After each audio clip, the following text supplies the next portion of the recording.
A landmark referendum on mass migration is set to take place in Switzerland. The Swiss People's Party, SVP, the most popular party in Switzerland, is pushing for the vote. If enacted, Switzerland would be forced to withdraw from or even completely abandon international treaties on migration should its population exceed 10 million. SVP National Councillor Thomas Matter has sounded a red alert over levels of mass migration impacting Switzerland. If Switzerland grows so strongly again over the next 20 years, everything will collapse, said Matter. According to him, the country's financial reserves for education, health and transport are exhausted. One of the primary justifications for the referendum is the need to limit population size to protect the environment. As Remix News notes, left, liberal and green parties across the Western world have simultaneously called for Europeans to have fewer children to save the environment, while promoting mass immigration from Middle Eastern, African and Asian countries, with these newcomers known for their notoriously high birth rates. The right, if it wants to survive, may have to tie environmental causes and climate change, which the youth of Europe overwhelmingly believe is occurring,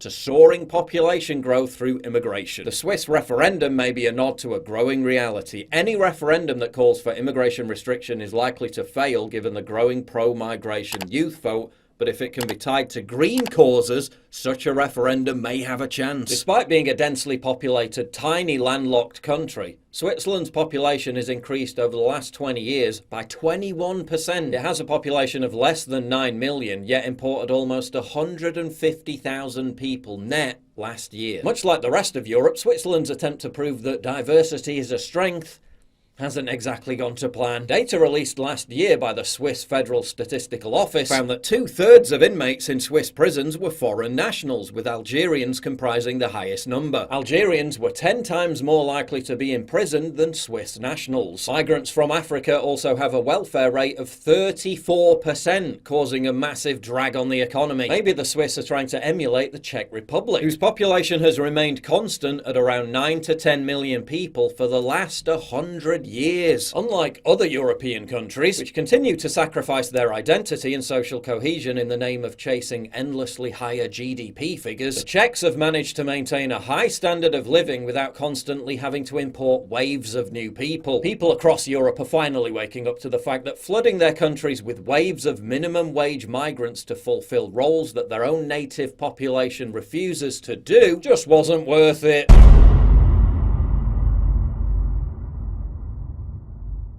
It's no exaggeration to say that things are getting scary out there. The Biden administration has already printed more money in the past 2 years than the previous 100 years combined. The national debt just hit a record $30 trillion, and inflation is the highest we've seen since 1982. If you have retirement savings, your money could be at serious risk. They're basically burning your cash, torching your family's financial future. Are you going to let them destroy everything you've worked for? Or are you just going to sit back and become a victim of the deliberate decimation of your living standards? Are you just going to submit and eat the bugs? Don't do that. Or are you going to take positive action by safeguarding your economic security? Talk to my friends at Goldco to see how you can protect your retirement with gold and silver before it's too late. Go to paullikesgold.com and they'll give you $10,000 or more in free silver when you open a qualifying account. That's paullikesgold.com. You've seen how much I get demonetized. The best way of supporting me is by supporting my sponsor. So click the link in the description for paullikesgold.com.